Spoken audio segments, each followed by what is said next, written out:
여러분 안녕하세요. 돈의 흐름을 읽어부의 지도를 그리는 남자, 여러분의 경제 멘토, 핀플루언서 킴입니다. 자, 시작하기 전에 딱 하나만요. 우리가 매일 쓰는 이 돈, 특히 달러. 이게 정말 영원할 거라고 생각하세요? 만약 이 거대한 변화의 흐름 속에서 길을 잃지 않을 지혜, 그 귀한 복을 원하신다면 지금 바로 구독과 좋아요 버튼 눌러주시는 거 잊지 마십시오. 여러분의 자산과 미래를 위한 가장 확실한 첫걸음이 될 겁니다. 역사를 보면요, 모든 글로벌 기축통화가 붕괴할 때마다 반복되는 패턴이 하나 있습니다. 이건 무슨 우연이나 혼돈이 아니에요. 예측 가능하고 측정 가능한 아주 명확한 시퀀스입니다. 인류 역사상 존재했던 모든 세계 통화를 파괴했던 5개의 뚜렷한 단계 말이죠. 스페인의 은화 레알, 대영 제국의 파운드 스털링, 그리고 지금의 미국 달러까지. 이 모든 제국의 화폐는 똑같은 방식으로 시작했습니다.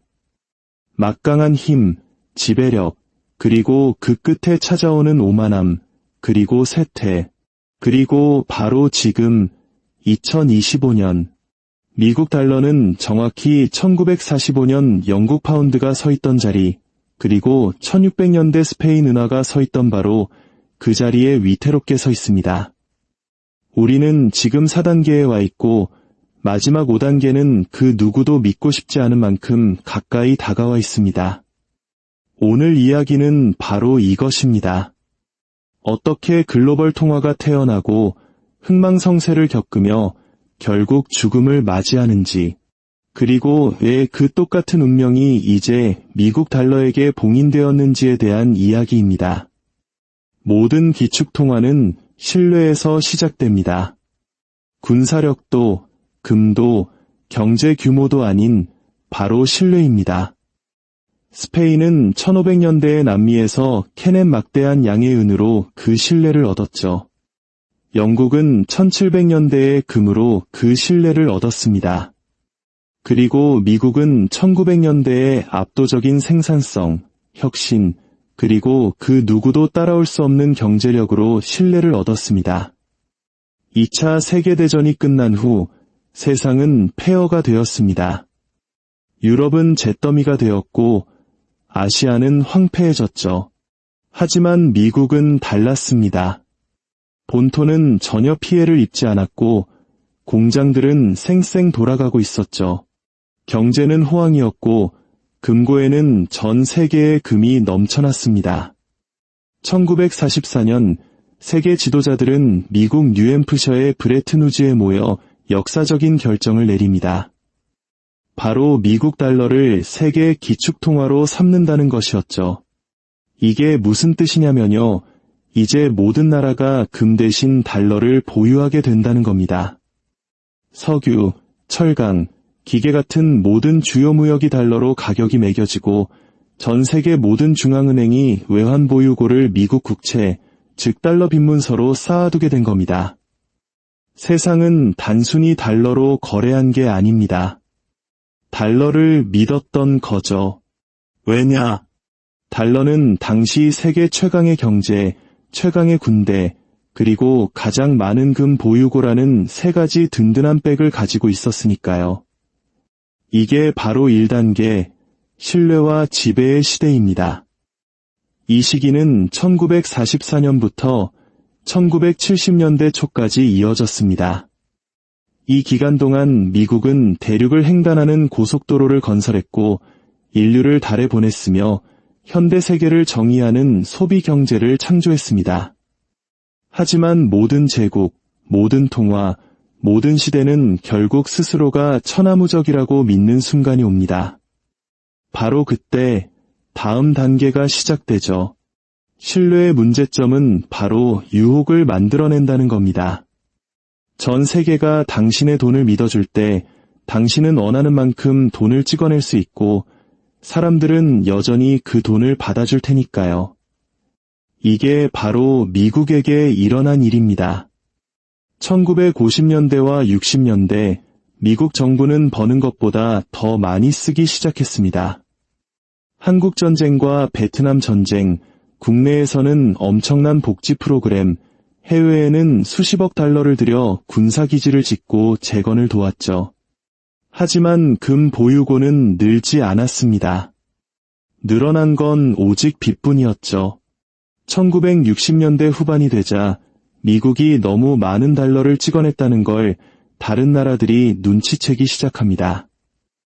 특히 프랑스의 샤를 드골 대통령은 공개적으로 미국이 인플레이션을 전 세계에 수출하고 있다고 비난했죠.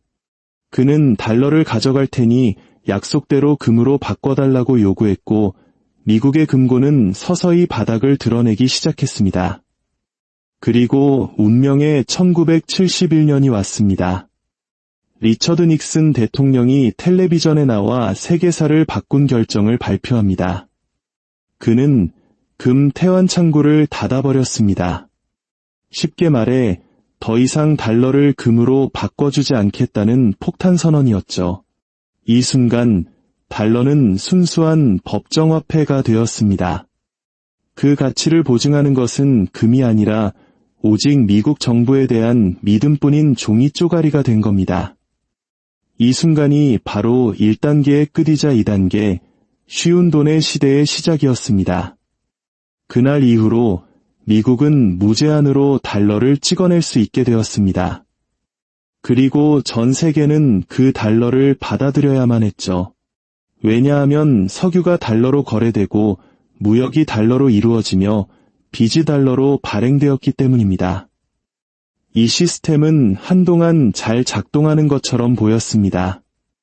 미국은 전쟁 자금, 재정 적자, 각종 프로그램을 아무런 데가 없이 조달할 수 있었죠. 중산층은 번영했고 주식시장은 화랑이었습니다. 무한한 성장에 대한 환상이 세상을 지배했죠. 하지만 모든 환상에는 대가가 따릅니다. 경제가 성장하는 속도보다 더 빨리 돈을 찍어낸다면 그건 부를 창조하는 게 아닙니다. 그건 빚을 창조하는 겁니다. 바로 그때 3단계가 시작됩니다. 1980년대에 이르러 미국은 빌린 돈으로 살아가는 기술을 마스터했습니다. 세상은 달러를 원했고 워싱턴은 기꺼이 그 달러를 공급했죠. 정치인들은 어떤 공약이든 내걸고 그 비용은 미래의 빚으로 떠넘기면 된다는 걸 깨달았습니다. 감세, 지출 확대, 끝없는 전쟁. 이 모든 것이 빚으로 조달되었습니다. 레이건, 클린턴, 부시, 오바마, 트럼프. 누가 대통령이 되든 방향은 똑같았습니다. 빌리고, 쓰고, 반복하라. 2000년대에 미국의 국가부채는 10조 달러를 돌파했습니다.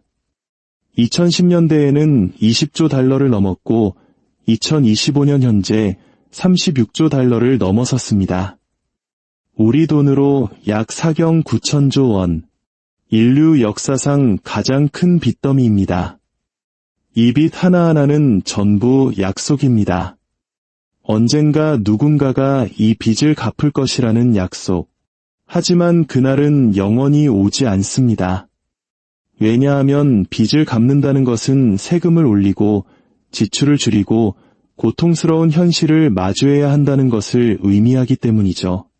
어떤 정치인도 그걸 원하지 않습니다. 대신 정부는 이전의 모든 제국이 했던 똑같은 일을 합니다.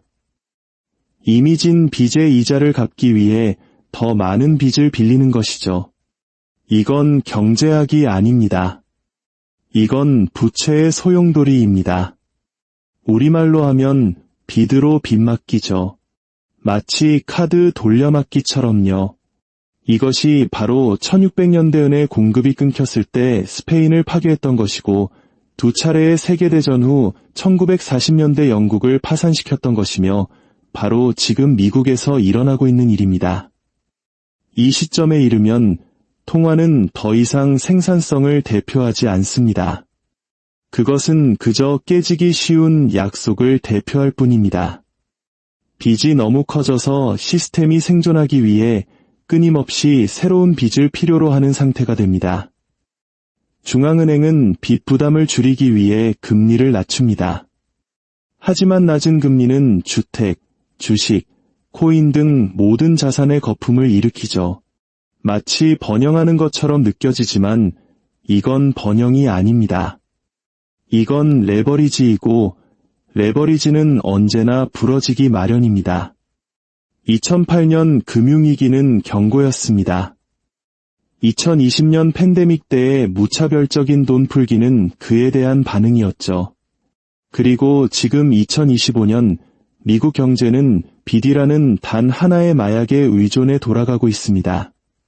그리고 모든 중독이 그렇듯이 그 희열은 영원히 지속되지 않습니다. 세상이 당신의 지불 능력을 의심하기 시작하면 신뢰는 사라집니다. 바로 그때 4단계가 시작됩니다. 모든 제국, 모든 통화, 모든 경제는 숫자가 무너지기 전에 신뢰가 먼저 무너집니다. 지금 우리가 바로 그 지점에 있습니다.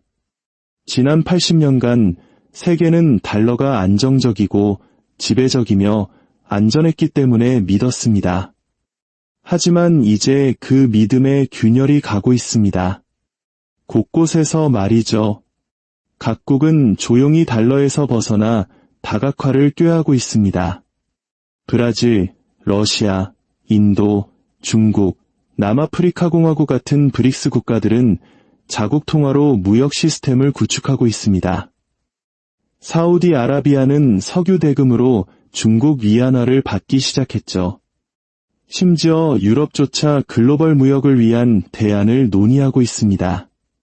현대 역사상 처음으로 달러의 지배력은 전쟁이 아닌 불신에 의해 도전을 받고 있습니다.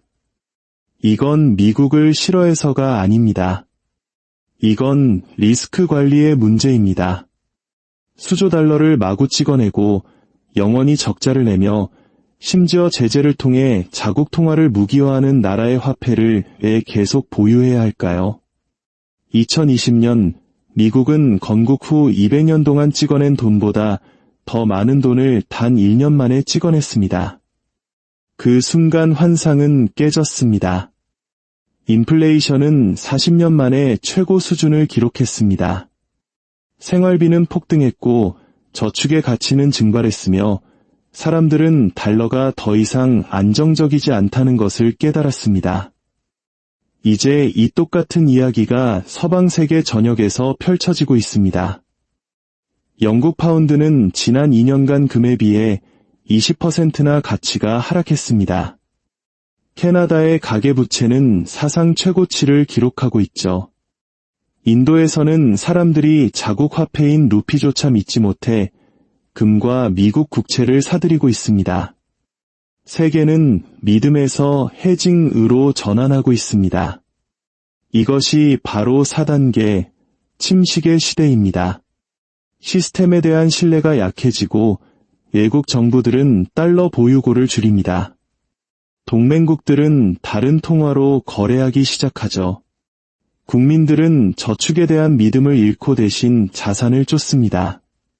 부동산 영끌, 주식, 코인 열풍이 바로 그 증거입니다. 금융 시스템은 여전히 작동하지만 그것은 가치가 아닌 마지막 남은 신뢰라는 연료로 겨우 돌아가고 있을 뿐입니다. 그리고 일단 신뢰가 사라지면 5단계가 시작됩니다.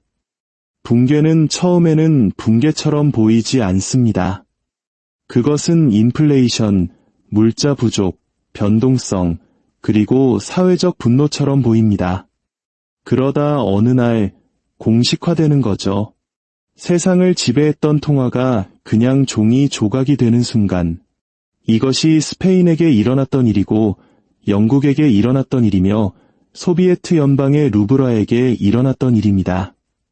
그리고 이것이 바로 달러에게 다가오고 있는 미래입니다. 그 방아쇠는 무엇이든 될 수 있습니다. 지정학적 충격, 채권 시장의 위기, 미국 국채에 대한 펀드런, 또는 단순히 이제는 수학적으로 답이 나오지 않는다는 집단적인 깨달음일 수도 있습니다. 지금 현재 미국의 연간 이자 지급액은 거의 1조 달러에 달합니다. 이는 국방 예산 전체보다 많은 금액입니다. 새로 빌리는 1달러마다 다음 이자 지급액은 더 커집니다.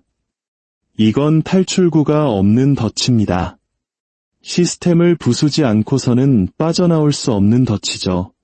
어느 시점이 되면 미국 연방준비제도는 불가능한 선택에 직면하게 될 겁니다. 금리를 올려 경제를 박살내거나 아니면 돈을 찍어 통화를 파괴하거나 어느 길을 택하든 종착역은 같습니다. 바로 붕괴입니다. 그 일이 닥치면 느리게 오지 않을 겁니다. 이전의 모든 제국처럼 갑작스럽고 빠르고 잔인하게 닥칠 겁니다. 어느 날 아침 세상은 잠에서 깨어나 달러가 더 이상 보유할 가치가 없다는 것을 깨닫게 될 겁니다. 외국 은행들은 미국 채권을 내던지고 동맹국들은 돈 빌려주기를 거부할 겁니다. 인플레이션은 급등하고 통화 가치는 폭락하겠죠. 그리고 갑자기 미국을 강력하게 만들었던 바로 그것, 즉 달러에 대한 전 세계적인 수요가 사라집니다. 해외에 떠돌던 달러가 홍수처럼 미국으로 밀려들어오고 물가는 폭발하며 저축은 사라지고 믿음은 증발합니다. 그것이 바로 이 사이클의 끝입니다. 기축통화가 그저 또 하나의 평범한 통화가 되는 순간, 그리고 그 일이 일어나면 권력은 하룻밤 사이에 이동합니다. 기축통화가 붕괴한다고 해서 세상이 멈추지는 않습니다. 세상은 리셋될 뿐입니다. 스페인의 몰락은 영국의 부상을 낳았고 영국의 몰락은 미국의 부상을 낳았습니다. 그리고 미국의 몰락은 또 다른 누군가의 부상을 낳을 겁니다. 어쩌면 중국일 수도 있고 브릭스가 지원하는 디지털 통화일 수도 있으며 아니면 아직 아무도 보지 못한 무언가일 수도 있습니다. 하지만 역사는 한 가지를 보장합니다. 그 전환은 고통스러울 것이라는 점입니다. 사람들은 제도에 대한 믿음을 잃고 시장은 붕괴하고 리셋될 것이며 인플레이션은 저축을 지워버리고 세계 무역은 경쟁하는 시스템들로 분열될 겁니다. 세상이 끝나는 것은 아니지만 세계 질서는 끝날 겁니다. 제국은 통화와 똑같은 방식으로 죽습니다. 천천히, 그러다가 갑자기, 처음에는 과도한 팽창, 그 다음은 빚, 그 다음은 신뢰의 침식, 그리고 마지막으로 붕괴. 달러는 마지막 단계를 제외한 모든 단계를 통과했습니다. 이제 더 이상 금으로 뒷받침되지도 않고 생산성으로 지지받지도 않습니다. 그것은 단지 습관에 의해 유지되고 있을 뿐이며 습관은 영원히 지속되지 않습니다. 대부분의 사람들은 이런 일이 일어날 수 없다고 믿습니다. 미국은 다르다고 생각하죠. 달러는 언제나 회복될 것이라고 말합니다. 하지만 그것이 바로 1945년 영국이 했던 말이고 1600년 스페인이 했던 말이며 1988년 소비에트 연방이 믿었던 것입니다. 그들 모두 자신들은 예외라고 생각했고 설마 우리에게 그런 일이 일어나겠어? 라고 말했습니다. 그리고 그들 모두 틀렸습니다. 진실은 감정적인 것이 아니라 수학적인 것입니다. 돈을 찍어내고 빚을 내서 안정을 이룰 수는 없습니다. 영원히 대가 없이 돈을 쓸 수는 없습니다. 한 번 남용한 세계적인 신뢰를 계속 유지할 수는 없습니다. 그런데도 지금 바로 그런 일들이 벌어지고 있습니다. 정확한 시점은 아무도 모릅니다. 하지만 추세는 분명합니다. 1단계는 25년, 2단계는 30년, 3단계는 40년간 지속되었습니다. 4단계인 침식의 시대는 2020년경에 시작되었습니다. 이는 마지막 5단계가 앞으로 10년 안에 언제든 닥칠 수 있다는 것을 의미합니다. 그때가 오면 그것은 단일 사건이 아닐 겁니다. 채권 매도, 통화 패닉, 연쇄 부도, 정치적 위기 등 연쇄 반응이 될 것입니다. 모든 붕괴는 표면적으로는 다르게 보이지만 그 기저에 깔린 수학은 항상 똑같습니다. 너무 많은 빚, 너무 적은 신뢰, 그리고 고치기엔 너무 늦어버린 시간. 모든 통화는 힘에서 태어나 오만함으로 죽습니다. 스페인은 금이 자신들을 영원히 부자로 만들어줄 것이라 생각했습니다. 영국은 제국이 번영을 보장할 것이라 생각했습니다. 미국은 달러가 자신들을 건드릴 수 없게 만든다고 생각합니다. 하지만 힘이 통화를 지켜주는 것이 아닙니다. 규율이 지켜주는 것이죠. 그리고 그 규율은 마지막 단계에서는 항상 사라집니다. 폭발하는 적자, 끝없는 돈 찍어내기, 정치적 분열, 붕괴하는 생산성, 만연하는 사회적 부패. 이 모든 것이 자제력 상실이라는 똑같은 질병의 증상입니다. 제국은 정복당해서 죽는 게 아닙니다. 내부로부터 스스로를 파괴하기 때문에 죽는 겁니다. 달러의 지배력은 신뢰 위에 세워졌습니다. 그 신뢰는 이제 사라졌습니다. 세상은 여전히 믿음이 아닌 습관 때문에 달러로 거래하고 있습니다. 모든 중앙은행은 조용히 포스트 달러 시대를 준비하고 있습니다. 모든 국가는 디지털 통화와 금 보유고로 실험을 하고 있습니다. 그리고 모든 투자자는 조류가 한번 바뀌면 걷잡을 수 없이 빠르다는 것을 알고 있습니다. 우리는 지금 80년 주기의 끝을 목격하고 있습니다. 평범한 일상으로 위장된 서서히 진행되는 붕괴를 말이죠. 한계를 넘어선 시스템이 영원히 지속될 수 있는 척하는 모습을 보고 있습니다. 하지만 그럴 수 없을 겁니다. 역사상 그 어떤 통화도 아무리 강력했을지라도 스스로의 과잉을 이겨내고 살아남은 적은 없으니까요. 그리고 달러는 그 한계에 도달했습니다. 이건 종말을 위한 종말론이 아닙니다. 이것은 수학과 역사, 그리고 현실이 실시간으로 충돌하는 현장입니다. 우리는 미스터리를 보고 있는 게 아닙니다. 500년 동안 몇 번이고 반복되어 온 패턴을 보고 있는 겁니다. 남은 유일한 질문은 이것입니다. 마지막 단계가 얼마나 빨리 도착할 것인가, 그리고 달러가 무너졌을 때 그 자리를 누가 대체할 것인가. 어쩌면 미국이 개혁하고 재건하고 리셋할 수도 있겠죠. 아니면 디지털화되고 탈중앙화된 새로운 글로벌 시스템이 등장할 수도 있습니다. 혹은 역사가 이전과 똑같이 반복될 수도 있습니다. 제국이 흥하고 통화가 망하고 세상은 계속 나아가는 식으로요. 하지만 지구상에서 가장 강력한 통화가 붕괴할 때 그 충격은 한국경에서 멈추지 않습니다. 그것은 행성 전체를 뒤흔들 겁니다. 이것이 모든 제국이 잊어버리는 교훈이며 미국이 막 배우게 될 교훈입니다. 달러의 5단계는 거의 완성되었습니다. 그리고 마지막 단계가 시작될 때 그것은 서서히 사라지는 것이 아닐 겁니다. 그것은 갑작스러운 전 지구적인 심판이 될 것입니다. 같은 이야기, 같은 결말, 다른 세기일 뿐입니다.